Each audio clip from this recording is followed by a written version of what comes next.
Hi everyone, my name is Sheyi Obasi. So this video might be a little bit long, so I'm just apologizing before I start. I just want to talk about something. So yesterday I had a friend over and we're just talking about her cousin who wanted to come to Canada to study and was finding it a bit difficult in terms of, getting supervisors and all that. She was getting discouraged. And she asked me what her cousin should do. I said, well, how many supervisors has her cousin reached out to? And she said 5. I said, just tell her to reach out to more people. And then suddenly she asked me, she said, Shay, how did you even get your supervisor funding? And I laughed.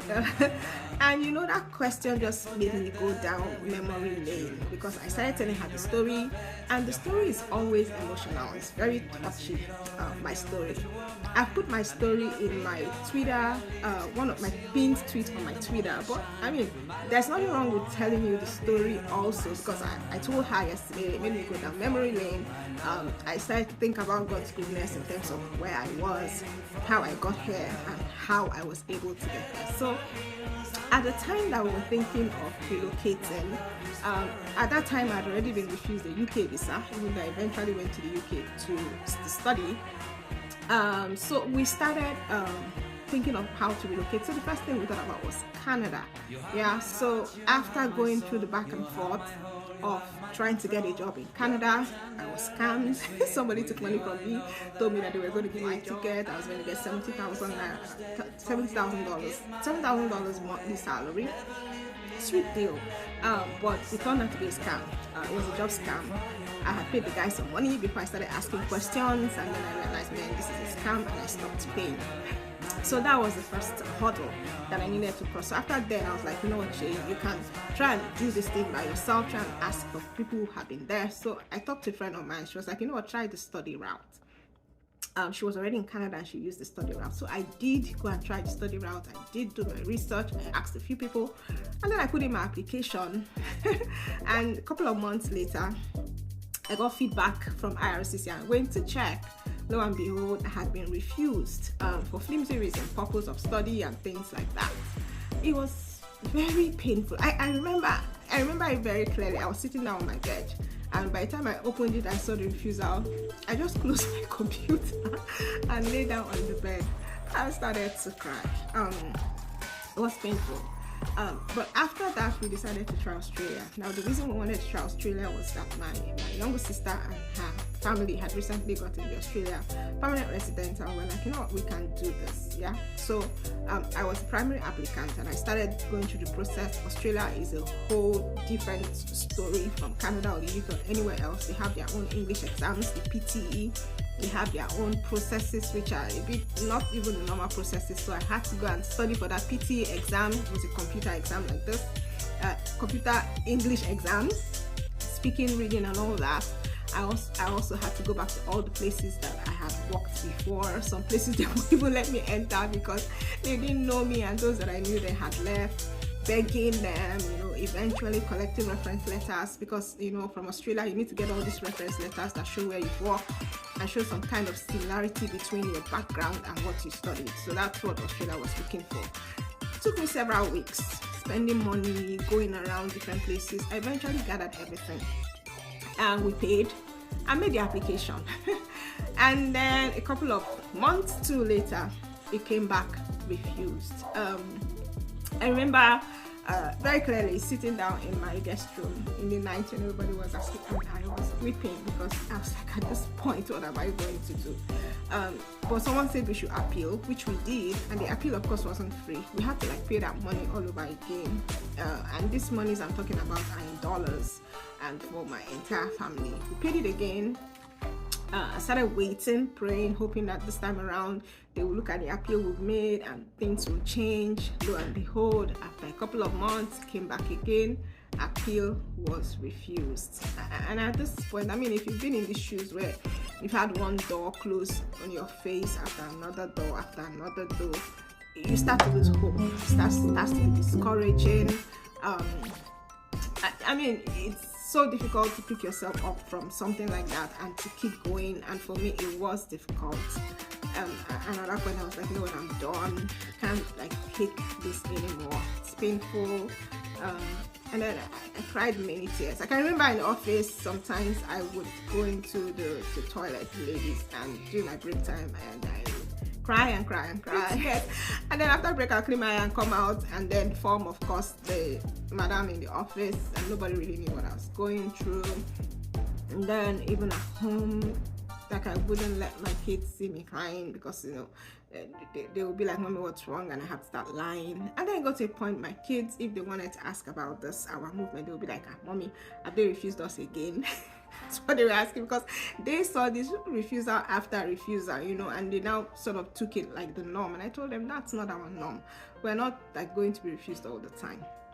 Eventually, my husband came up with the US. He has some friends in the US who told him, you know what, if people can come here to the US, there are opportunities and all that. So, well, we started the US one. Went through all the getting invitation letter, went through all the putting things together, getting appointments, and then we went for the interview. I can remember it clear as day. 2 of us went there, went through the interview, walked to that lady, and then she asked us a bunch of questions, which we were answering well. We had everything, we had great jobs, we had brought our account statement, we had travel history. Eventually, the lady just said refused. And she said refused. We just closed our file, packed our things, and went away. We did not speak a word to each other until we got home. Not a word was said, because, I mean, what could be said? It was like these people have put our name in their system. That's how I felt. Anywhere we go, they were just like refusing us. And at that point, I mean, we've tried all the countries, so it didn't look like there was any hope. And for several months after that, we probably did nothing. Nobody talked about relocating anymore, because of course it was painful. We had spent lots of money, we had wasted lots of time, we had gone through lots of emotional, you know, upheavals, up and down, and then nothing was coming out of it. It was painful. But after a while, I was like, man, this is what I wanted. A couple of things happened which I probably shouldn't go into. There's no time to go into. And I was like, you know what, let me try this thing again. And then I brought it up again. I know how men are. Men can get a little bit irritated because, you know, of all these things. Yes, we have spent a lot of money, and they are coming up with this relocation thing again. No, madam, leave me. I didn't want, but of course I knew that this was something that he also wanted. It's not as if it was just me. So after a couple of weeks of going back and forth on it and asking, he was like, you know what, okay, fine, which one do we do now? I was like, okay, let's try this Canada study again, because the previous week, a friend of mine had reached out to me. I was like, Shay, I'm going to Canada. Canada has approved my visa. And I was like, all these people that are getting this Canada visa, they don't have 2 heads. That means there's something that I don't know. You understand? I admitted to myself that I'm doing something wrong. So I decided to go at it with everything that I had. I mean, I wanted this. So if they push me down 100 times, like I always say, I will get up 101 times. So I went at it again. I started to study. I would call immigration lawyers in Canada from Nigeria. Those people were charging like $150 for like 15 minutes or 20 minutes discussion. I would pay those monies, ask questions. I talked to people who I knew were already in Canada. I did study, I did research, I did all that. And when I knew I was ready, I started reaching out to professors. Now that's a completely different story. And I wanted funding, I wanted to do a master's, and I knew that I needed a supervisor. And I started early to reach out to supervisors. And truly, if I'm not counting, let's say I'm not counting, I'm being modest, I reached out to like 50 supervisors or more. I'm sure it's more. I was writing emails every day. I come back from work, let me say from 10 when everybody's asleep. I would do that from 10 to like midnight, just reading papers, going through supervisors' profiles, reading their papers, reading their profile, trying to come up with a research topic that would suit them, that they would like, and then reach out to them by email. I had this by WhatsApp. I had my Excel template where I'll put their names when I reached out to them, when I reached out to remind them, you know. So I was reaching out to them systematically like that. And guess what happened? I started getting the responses. And what were the responses? No, I'm not supervising, or no, my lab is full, or no, I'm on sabbatical, or no this, or no that. It was the no's that started to come in. So discouraging, my goodness, so discouraging. I mean, imagine working so hard, doing that research, sending an email, and what you're getting back is, I'm sorry, I can't take you on. I'm sorry, I can't take you on. It was very painful. And you know, that thing started playing in me again, like, oh man, this is another refusal, because it's one refusal after another. This is not going to work. Why are you even bothering?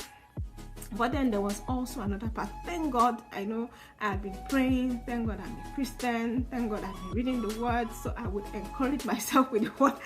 I would tell myself, no, this will happen. I started calling it into being. I started seeing myself in Canada. Like if I'm sitting in my sitting room at home in Lagos, I would imagine that it's in Canada. I started doing those spiritual exercises, refusing to give in to the depression, refusing to give in to the discouragement, still continue to reach out to these professors, cry when they send me the refusals. I'll probably cry like, what is wrong with these people? What is wrong with this research people? And I said, but then the next day I'll find myself again from my 10 to 12 doing it all over again.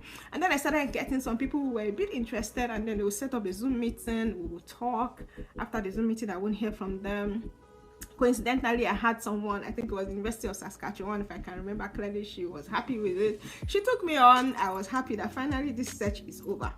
Only for her to come back and say no, she's that I was pressuring her and she's not interested. I should never reach out to her again. I think I've put that that email on my WhatsApp status and on social media before. I've certainly shared it with the clients of the Nigeria to Canada JAPA system of how this lady crushed my spirit, so to speak, by coming back to blame me for her taking me on. So when she did that, I knew that my search wasn't over again. And at that time, I was applying to master's program, I was applying to PhD programs, like anyone that comes, I was going to take it. And how did I eventually now get a supervisor? So I reached out to someone at Brock University. His name is Ryan, he's a professor. I reached out. I liked his research. And I developed my proposal, sent him an email. And then he sent back to me and said, you know what, he likes my proposal, but unfortunately he's going on sabbatical.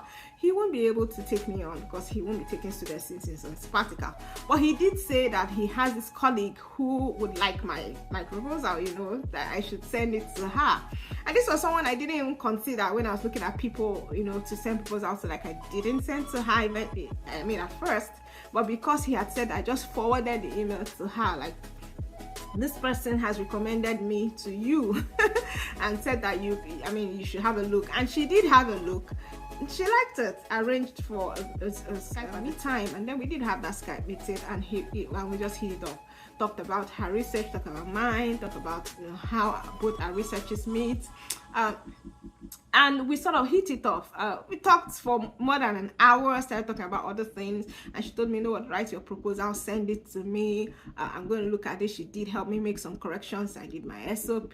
Said, and at this time, you know, all the times that I'd been receiving those no's, all the secret tears, open tears, all the pain, discouragement started to dissipate. Of course, I hadn't even gotten I hadn't gotten the funding or the admission, but the fact that someone there was following up on me, talking to me positively, was very encouraging. And eventually, after some weeks, she did come back to say, you know what, yes, they are going to give you admission. It wasn't even the school that told me first. She was the one that told me. And it was after she told me, a couple of weeks after, that I did get the funding and I did get the admission. It was like a happy day.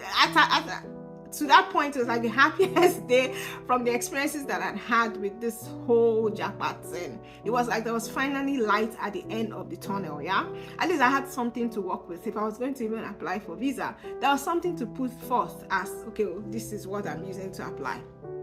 Yeah, so I mean, it was a good day. It was a good day. I mean, and that feeling was like what all the trouble I'd gone through, what all the wahala or the refusals or the tears. So based on my research, because I'd done all this research, I'd called immigration lawyers, I'd made notes, I started applying to submit my visa.